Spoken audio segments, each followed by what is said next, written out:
안녕하세요. 저는 신준호라고 하고요. 이번에 예주 자매 누나라고 부르겠습니다. 예주 누나와 멕시코의 수도인 멕시코 시티에 있는 멕시코의 서울대인 우남대학교라는 곳에서 있었던 대학사역 프로그램 기획을 담당하게 됐었는데요. 저는 이번 간증에서 제가 대학사역 준비와 과정을 통해 받았던 은혜를 나누고자 합니다. 네. 저희 대학 사역은 월요일부터 진행됐던 일주일간의 멕시코 선교에서 마지막 일정인 목요일과 금요일 2일, 즉 이번 선교의 마지막을 장식했었던 그런 사역이라고 볼 수가 있습니다. 예주 누나는 대학 사역 첫째 날을 담당했었고 저는 둘째 날을 담당했었습니다. 이제 선교 준비 기간으로 돌아와서 전 처음에 K-팝 콘테스트를 준비하려고 했습니다. 요즘 한국 문화가 멕시코에서 인기가 많은 것 같아서 K-팝으로 대학의 젊은이들을 잔뜩 불러 모아 복음을 전파하는 그런 재미와 은혜의 두 마리의 토끼를 잡는 그런 그림이었는데요. 행사를 계획하고 하면서 저는 이제 이런 참신한 아이디어를 생각한 제 기획력에 감탄하고 또 제가 디자인한 그 K-팝 콘테스트 홍보 포스터 디자인에 또 감탄했습니다. 심지어 저 포스터에 QR코드도 넣어놔서 그걸 스캔하면 이제 구글 폼으로 연결되게 해서 참가자 수 현황도 실시간으로 알 수 있게 해놨었는데요. 그러한 저의 치밀함에 마지막으로 또 한번 감탄했습니다. 아무튼 그래서 상당히 오만하고 기고만장한 그런 상태였습니다. 이것들이 다 완성된 게 선교 가기 약 3주 정도 전이었거든요. 그래서 모든 시간은 충분하고 계획이 완벽한 그런 느낌이었습니다. 그런데 그렇게 한 주, 두 주가 지나고 는데도 구글 폼의 참가자 숫자가 계속 0인 겁니다. 그때부터 제가 거의 선교사님을 카톡으로 닥달을 했습니다. 포스터는 이제 학교에 부착이 되었는지, 다른 홍보 방법을 모색해봐야 할 것 같은데 괜찮은 건지, 이때까지 이 시점까지는 참가자 확보가 무조건 돼야 된다든지, 그렇게 저는 발바닥에 불이 붙은 느낌이었는데 그때마다 선교사님께 돌아온 답변은 믿고 기다리자, 멕시코 사람들의 문화가 원래 그렇다는 등의 두루뭉실한 답변이었습니다. 이때부터 제가 시험에 들기 시작했는데요.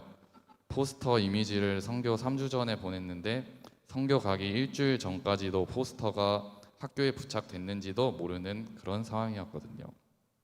그렇게 선교 가기 전부터 제 불안은 서서히 제 안에서 천천히 끓어오르는 분노로 바뀌었습니다. 내 계획은 완벽했는데 하면서 선교사님을 원망하기 시작했고요. 그렇게 결국 반쯤 해탈한 상태로 선교 가기 일주일 전에 급하게 K-팝 컨테스트를 접고 대신 한국 전통 놀이를 하는 방향으로 대학 사역을 다시 짜게 됩니다. 네, 이제 멕시코로 가게 되는데요. VBS 사역을 월요일부터 수요일까지 하고 굉장히 은혜로웠습니다. 아이들도 너무 순수하고 정말 모든 게 완벽하게 느껴졌던 그런 선교 3일이었는데요. 이제 목요일이 왔고 대학사역 1일차가 시작됐습니다. 예주 누나가 대학사역 1일차를 위해 준비를 정말 많이 열심히 했었는데요. 근데 이게 막상 당일이 되고 학교에 가서 진행을 하니까 정말 계획대로 되는 게 단 하나도 없더라고요. 그래도 어찌저찌 예주 누나가 짠 프로그램을 마치고 이제 다음 날 있을 제가 기획한 K-컬처 앤 크리스찬 페스티벌을 홍보하려고 미리 준비한 전단지를 대학 앞에 있던 공터에서 사람들에게 열심히 나눠주면서 홍보를 했습니다. 그렇게 홍보를 하고 다시 모였습니다. 그래서 이제 다 나눠주고 다시 마음을 잡고 자 열심히 해보자 하고 왔는데 선교사님이 갑자기 준호 형제라고 부르면서 행사 장소가 실내에서 야외로 바뀌었어요 하고 저에게 말씀을 해주시더라고요. 이미 홍보는 포스터에 적혀 있던 실내 장소로 다 한 상태였는데 하늘을 보고 눈을 질끈 감았습니다. 실내에서 하는 걸 목적으로 짜여진 프로그램을 야외용으로 다시 짜야 했거든요. 행사 바로 전날에. 이제 이후에 이제 대학에서 다시 저희가 머물던 숙소로 돌아왔습니다. 돌아와서 팀 모임을 갔는데 거기서 목사님께서 이제 내일 있는 우남 대학교 행사가 상당히 중요하다고 말씀을 해주시더라고요.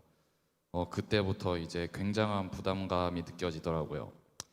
네, 그 롤이라는 게임에 녹턴이라는 캐릭터가 있는데요. 그 캐릭터 스킬 이름 중에 피해망상이라는 이름의 궁극기 스킬이 있는데 적군의 시야를 까맣게 가려버리는 그런 스킬이거든요. 영어로는 페레노이아입니다. 제가 그 스킬에 걸려버린 상태였습니다. 피해망상에 걸리고 눈앞이 깜깜해지는 그런 느낌이었습니다.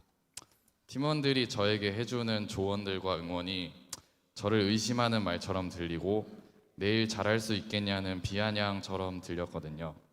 저의 잘못된 기획으로 완벽했던 선교의 마지막 사역날을 망치면 어떡하지라는 생각이 계속해서 제 머릿속에 맴돌았습니다.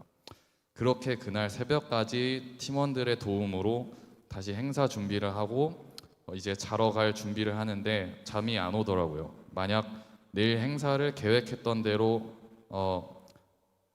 만일 내일 행사를 계획한 대로 원활하게 끝마쳤을 때 저를 칭찬하는 사람들의 반응, 만약 행사가 어수선하고 애매하게 끝났을 때 저를 향한 팀원들의 차가운 시선들이 계속해서 제 머릿속에서 반복 재생돼서 새벽에 깨고 잠에 들지를 못했습니다. 그날 대학으로 출발하는 차량 안에서도 계속 스트레스를 받으면서 앉아 있었습니다.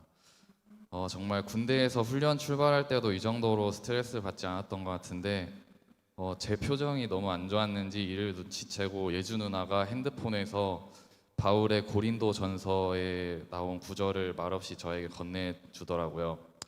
그 고린도 전서의 구절을 빠르게 잠깐 읽어드리자면 내가 사람의 방언과 천사의 말을 할지라도 사랑이 없으면 소리나는 구리와 울리는 꽹과리가 되고 내가 예언하는 능력이 있어 모든 비밀과 모든 지식을 알고 또 산을 옮길 만한 모든 믿음이 있을지라도 사랑이 없으면 내가 아무것도 아니요 내가 내게 있는 모든 것으로 구제하고 또 내 몸을 불사르게 내줄지라도 사랑이 없으면 내게 아무 유익이 없느니라. 모든 일을 사랑으로 하라는 말인 것 같은데요. 이걸 읽고 뭔가 머리에 맑은 종이 울리는 듯한 느낌이 들었습니다. 감긴 눈이 떠지는 느낌이었어요. 아, 나는 그동안 하나님을 위해서 사역을 준비하던 게 아니라 나를 위해서 준비했던 거구나. 저는 그동안 하나님의 말씀을 전달하는 것에 초점을 두는 것이 아닌 제가 계획한 사역이 저의 계획대로 진행되는 거에만 집착하고 있었다는 것을 깨달았습니다. 그동안 저의 계획에 주님을 향한 사랑은 없었습니다. 이후 바로 임도혁 전도사님이 제가 익투스 교사가 될 때 저에게 해주셨던 말이 생각나더라고요. 본인의 힘으로 하나님의 일을 하려고 하면 반드시 지치게 돼 있다. 하나님을 통해 일해야 하나님이 주신 힘으로 지치지 않을 수 있다는 말이었습니다.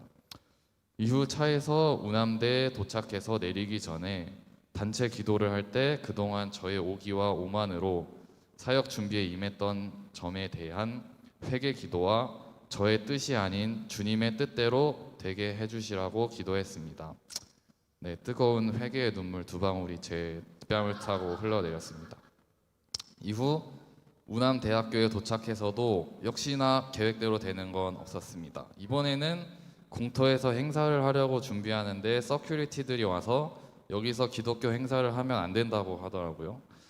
사람도 불러 모으면 안 된다고 하고 선교티 등에 있는 십자가도 보이면 안 된다고 해서 뒤집어 입었고요. 새벽까지 팀원들과 함께 준비한 현수막도 다 떼야 된다 그러고 하지만 오히려 제 마음은 평안했습니다.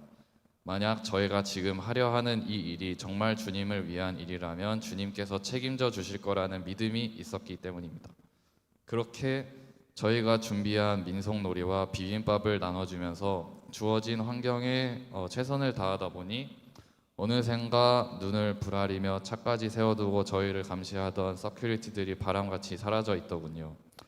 그 이후 공터에서 사람들이 한두 명씩 모이기 시작했고 저희는 성공적으로 저희가 준비한 공연들을 선보일 수 있었고 못할 것만 같던 목사님의 복음 선포 설교도 성공적으로 마무리 지을 수 있었습니다.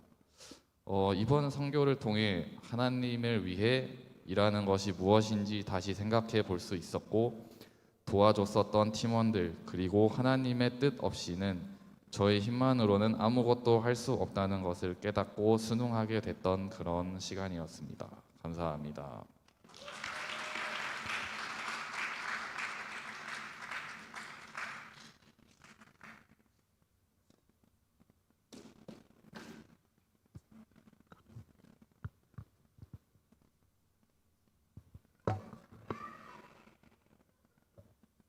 안녕하세요. 최진아입니다.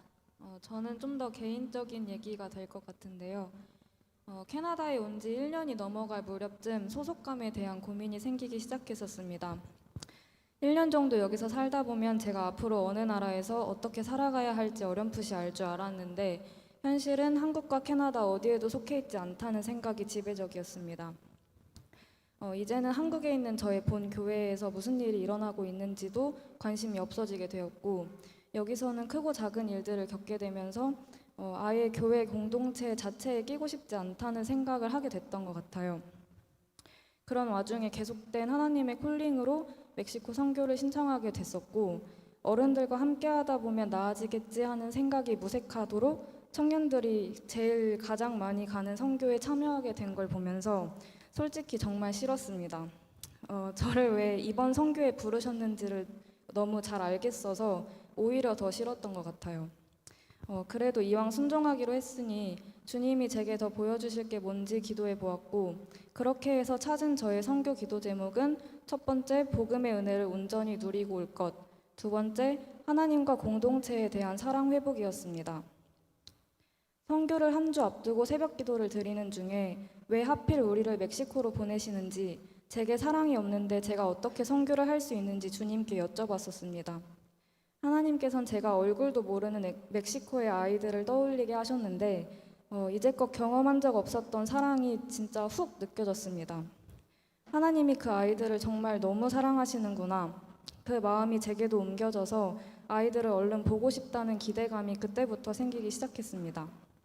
선교 첫날 VBS를 하러 아이들을 처음 마주하게 됐던 그때도 이와 동일한 마음이 들었어요. 하나님의 사랑에 힘입어서 그 아이들을 향한 저의 사랑도 날이 갈수록 커져감을 느꼈고 어떻게든 사랑을 표현하고 싶은데 말이 통하질 않으니까 그저 안아주는 것밖에는 할 수 없었던 현실적 제약이 좀 안타깝기도 했습니다. 사실 아이들은 그런 제약을 전혀 신경 쓰지 않았는데요. 말 한마디 한마디 할 때마다 통역기를 거쳐야 하고 인터넷이 느려서 통역되는 데까지 몇 분을 기다려야 하는 그런 번거로움에도 불구하고 아이들은 정말 표정 한 번 안 바뀌고 기다려줬는데 정말 너무 그 모습이 예뻤습니다. 또 완공되지 않은 장소에서 우리 선교팀이 온다고 급하게 천막도 쳐주시고 3일 내내 점심과 이것저것으로 섬겨주신 치마락한 교회 목사님과 성도님들의 열정과 사랑을 보면서 선교의 끝은 어디까지일까에 대해서도 묵상하게 되었습니다. 비록 저희가 할 수 있는 물리적 선교는 이렇게 끝이 나지만 선교가 끝나고 나서도 꾸준히 기도하고 관심을 보이는 것까지가 진정한 선교가 아닐까 싶었습니다. 넷째 날과 다섯째 날은 대학 사역으로 섬겼습니다. VBS처럼 기존 매뉴얼도 없었던 대학 사역은 처음 기획했던 것과는 완전히 다르게 흘러갔었는데요. 저한테 하나님은 되게 창의적인 하나님이신데 언제나 제 예상과는 다르게 되게 상관없이 일하시는 하나님이셨기 때문인데요. 이번 대학 사역을 진행하면서도 그런 하나님을 많이 느꼈던 것 같습니다. 당장은 이해되지 않더라도 돌이켜보면 하나님의 섬세하신 뜻을 발견하게 되는 경험을 선교지에서는 더 즉각적으로 깨닫게 되었습니다. 원래는 오남대학교 영어 바이블 스터디 멤버들과 실내 강의실에서 하기로 했던 나눔을 야외 잔디에서 하게 된 건 저희의 대학 사역 대상이 동아리원들에만 국한되어 있지 않다는 것을 알려주시려던 건 아니었는지, 사역 중에도 지나가는 수많은 학생들을 눈으로 직접 보면서 하나님이 저희 팀의 기도의 지경을 넓히셨다는 생각이 들었습니다. 또 저희 생각과 다르게 그 동아리를 섬기고 계시는 현지 목사님의 주도로 많은 게 진행이 됐었는데 야외 찬양도 그중 하나였습니다. 같은 찬양을 스페니쉬, 영어, 한국어로 돌아가면서 찬양하는 걸 보면서 개인적으로는 천국에서의 모습이 이렇겠구나 하는 은혜가 있었습니다. 이 밖에도 하나님이 왜 이렇게 역사하셨을까에 대한 묵상이 많은데 그것보다 중요한 것은 저의 바뀐 태도인 것 같습니다. 선교지라는 특수성을 배제하더라도 모든 순간을 감사와 기쁨으로 누리던 팀원들 덕분에 저도 의문과 원망 대신 신뢰와 순종의 자세를 배울 수 있었습니다. 다섯째 날에는 준호가 말해줬던 것처럼 K-페스티벌이라는 이름으로 한국 전통 놀이를 할 수 있는 시간과 그리고 워십, 스킷, 설교로 복음을 전파하는 시간을 마련했는데요. 시작부터 장소가 계속 변경이 되거나 아니면 이제 종교적 색채가 드러나면 안 돼서 티셔츠를 거꾸로 입어야 하는 등의 약간의 방해가 있었습니다. 사실 그 정도쯤은 어려웠다고도 생각하지 않는데 그것보단 대학생 한 명 한 명에게 복음이 들어가는 게 정말 쉽지 않다는 걸 느끼면서 은연중에 있었던 선교에 대한 환상을 많이 깰 수 있었습니다. 지금 당장 드라마틱한 변화가 있지 않더라도 단 한 명에게라도 복음의 씨앗이 심어진다면 주님의 때에 주님의 방법으로 이 대학교에 주님이 역사하시겠다는 마음을 주셨습니다.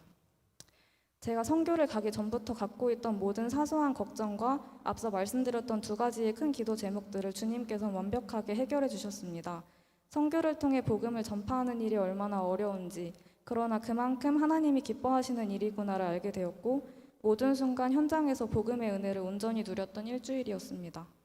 또 선교를 준비하는 과정에서부터 연약한 저를 이끄셨던 건 멕시코의 아이들만큼이나 절 사랑하시는 하나님의 사랑이었음을 고백합니다.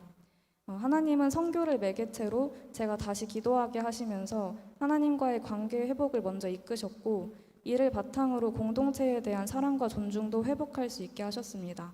이 과정이 단순히 선교 중에 확 바뀐 게 아니라 선교를 준비했던 첫 단추에서부터 천천히 이루어졌던 것 같습니다.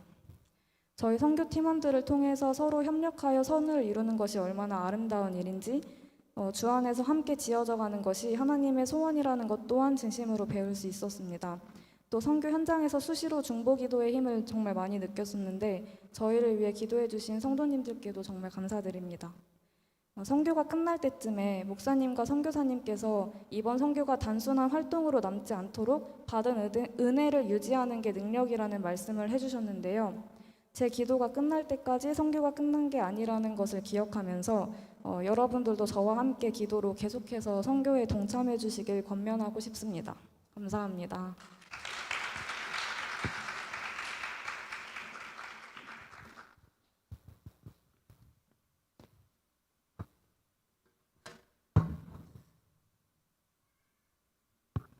안녕하세요. 이번 선교를 가게 된 선교를 갔다 온 박선진이라고 합니다.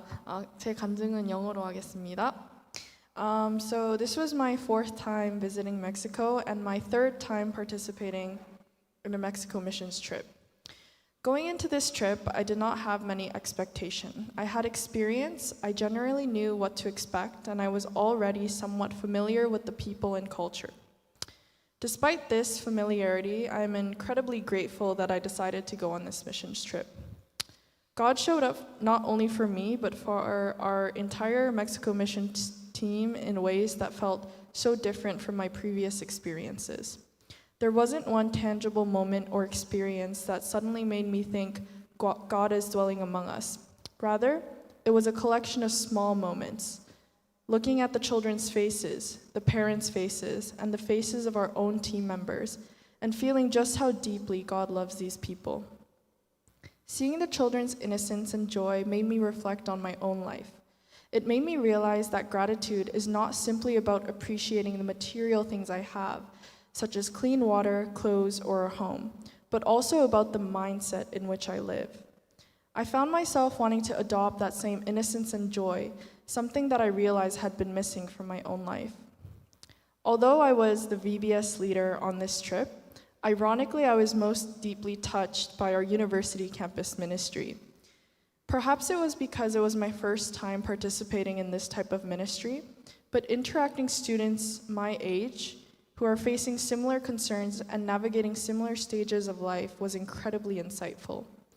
At UNAM, we met a group of students who were part of a Christian English club. Although our initial goal was to share the gospel with other students on campus, I came to realize that our ministry should not only be focused on those outside of the faith. Some members of the club openly acknowledged that they were not strong in faith themselves, And this made me reflect on how deeply evangelism is needed, not only in non-Christian communities, but within faith-based communities as well. I thought about myself, my church peers, my friends, and the Christians around me. Ultimately, everybody is in need of the gospel. More than anything, I'm extremely grateful for the members who went on this trip with me. There was not a single moment where I felt deeply discouraged or defeated. Seeing everyone give their all, maintain such positive attitudes, and demonstrate sacrificial hearts and genuine love for the children and for God was inspiring. This team humbled me. Even though I had more mission experience than many of our members, I found myself learning from them constantly. They reminded me of the importance of having a Christian community, especially in a world that can often feel increasingly secular and consequently lonely. Lastly, there are no words that can fully describe how much I felt God show up for us throughout this trip. There were many moments when things did not go according to plan, particularly during our university ministry, as you've heard many times. Yet somehow things continued to unfold in ways that felt unexpectedly perfect and joyful. Whether it was the rain holding off until after we finished our VBS ministry, or students coming our way during the university ministry campus, despite officials telling us we could not approach students to evangelize, or simply the incredible love that developed among our team members, I could see God working through circumstances that were beyond our control. This Mexico missions trip will remain an incredibly valuable memory and an important step in my spiritual journey. Above all, I was humbled by the realization that every missions trip is different. No matter how much experience one may have or how much one might know what to expect, you cannot predict what God will do or how God will work. Every missions trip is different because the way God chooses to work is different. So thank you.